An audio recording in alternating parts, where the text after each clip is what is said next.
ပြိုင်ဘက်ရဲ့စိတ်ဓာတ်ကိုအမြင့်ပါမကြံရိုက်ချိုးပစ်တတ်တဲ့ fighter များအားလုံးပဲမင်္ဂလာပါဗျာဘာမစ်ဖိုက်ကနေပြန်လည်ကြိုဆိုလိုက်ပါတယ်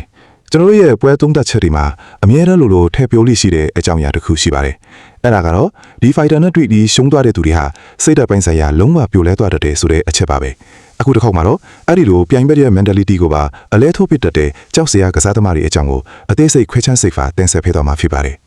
်အားကစားလောကမှာချန်ပီယံဖြစ်လာဖို့ဆိုတာခက်ခဲလာသလိုအဲ့ဒီချန်ပီယံကပတ်ပြားကိုရေရှည်ထိန်းထားနိုင်ဖို့ကပိုပြီးတော့တောင်ခက်ခဲပါသေးတယ်။တမိုင်းတစ်လျှောက်မှာချန်ပီယံဖြစ်လာခဲ့ပြီးမြဲကိုယ့်ရဲ့ခပတ်ကိုဒီချိန်တစ်ခါမြောက်တော့ကာကွယ်မပြတ်နိုင်ပဲ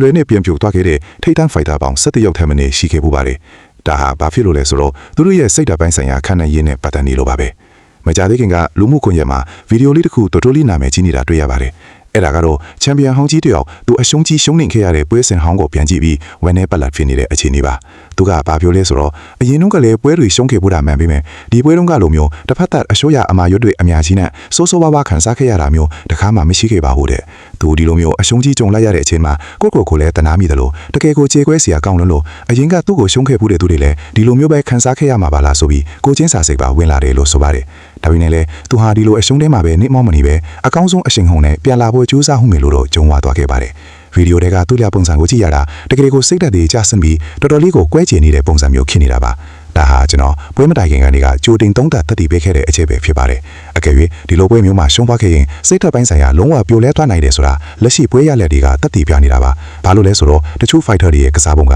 ပြိုင်ဘက်ကိုပွဲမပြီးမချင်းနေဆက်ပြီးတောက်လျှောက်ဒုက္ခပေးတဲ့ကစားဟန်မျိုးဖြစ်နေလို့ပါပဲဥပမာအားဖြင့်အခြား fighter တယောက်နဲ့ပွဲကိုကြည့်ရင်ပြိုင်ဘက်ကအနီးကတူးထောက်တရောင်ရိုက်ချက်တွေကြောင့် share အထုခံလိုက်ရတာတွေ့ရပါလိမ့်မယ်။အဲ့ဒီပွဲမှာပြိုင်ဘက်ကတိုင်းတာတစ်ခုထိခံနိုင်ရရှိလို့ပွဲမပြီးခင်အထိတောင့်ခံနိုင်သွားတာကကံကောင်းတယ်လို့ဆိုရမှာပါ။တခြားတစ်ဖက်မှာလည်းလက်တိတစ်ချက်တည်းပြင်းပြင်းထန်ထန်ထိမှန်ပြီးတတိလေးအိပ်ပျော်သွားတဲ့အရှုံးမျိုးရှိပါတယ်။အဲ့ဒီလိုတစ်ချက်တည်းနဲ့ပွဲပြတ်ပြီးရှုံးသွားတဲ့သူတွေကနိုးလာရင်ငါတတိလက်လို့ဖွသွားလို့ပါဆိုပြီးစင့်တက်ပြန်တင်ရတာလွယ်ကူပေမဲ့ပွဲမပြီးမချင်း9ချီလုံး25မိနစ်လုံးတောက်ရောက်အထုအထောင်ခံရပြီးမှရှုံးတဲ့သူတွေကတော့စိတ်တန်ရာတအားကြီးမားသွားတတ်ပါတယ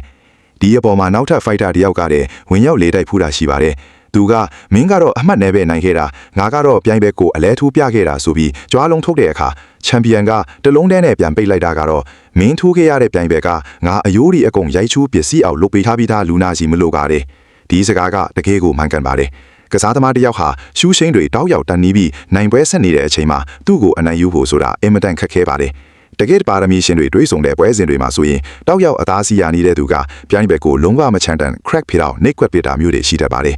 ပြိုင်ဘက်ကတောက်ရောက်အထိုးခံရပေမယ့်လဲမကြပဲတောင့်ခံနေတဲ့အတွက်ခန္ဓာကိုယ်မှာရလိုက်တဲ့တန်ပြန်ထိခိုက်မှုတန်ရာတွေကအများကြီးဖြစ်သွားပါတယ်အဲ့ဒီလိုမျိုးတကူလုံးနာချင်းပစ္စည်းသွားပြီးမှရှုံးသွားတဲ့ fighter ကိုနောက်ပွဲကြမှာတခြားတစ်ယောက်ကဝင်ထိုးပြီးအလဲထိုးပြနိုင်တာကိုတော့ကြီးကြီးမားမားအထင်ကြီးနေစရာမလိုပါဘူးဒါကြောင့်မလို့ဒီလိုနှိပ်စက်ခံပြီးရှုံးသွားတဲ့ကစားသမားတွေဟာနောက်ပိုင်းပွဲစဉ်တွေမှာနိုင်ပွဲပြန်ရဖို့ရာဂိုင်နှုန်းတအားနဲသွားတတ်တာခဲ့ပါတယ်ဒါကိုတေးသေးချာချာအသေးစိတ်လိုက်မချချရင်တောင်မှအရင်ကပွဲစဉ်အချို့ကိုကြည့်ယုံနဲ့သိနိုင်ပါတယ်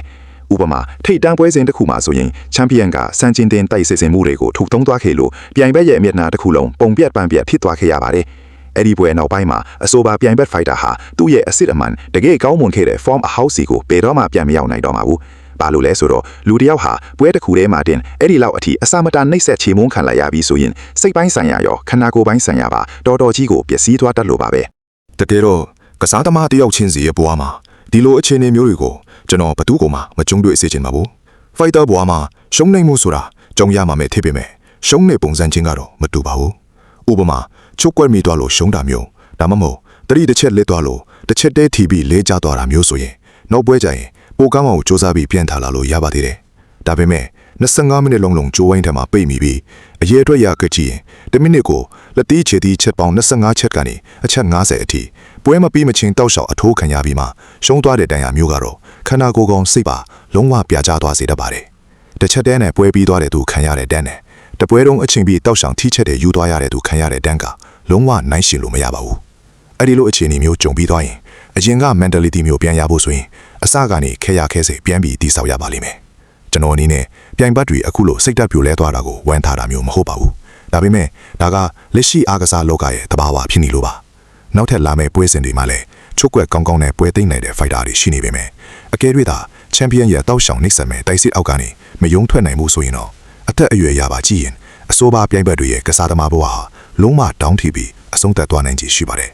ငငယ်ရွယ်ရွယ် fighter တွေဆိုရင်တော့အချင်းယူပြီးပြန်ထားလာနိုင်ဦးမှာဖြစ်ပေမဲ့အသက်ကြီးတဲ့သူတွေအတွက်ကတော့တော်တော်လေးခက်ခဲပါလိမ့်မယ်ဒါကြောင့်မလို့ကမ္ဘာအဆင့် fighter ကြီးတွေနဲ့တွေ့ဆုံပြီးတဲ့နောက်ကစားသမားတွေရဲ့စိတ်ဓာတ်တိုင်းဆိုင်ရာဘယ်လိုမျိုးအထီးပြိုလဲပျက်စီးသွားတတ်လဲဆိုတာကိုကျွန်တော်ပွေးကြိုအတုံးတက်ချက်တွေအတိုင်းပြန်လည်တင်ဆက်ပေးခဲ့တာဖြစ်ပါတယ်အားလုံးကိုကျေးဇူးအများကြီးတင်ပါတယ်ခင်ဗျာ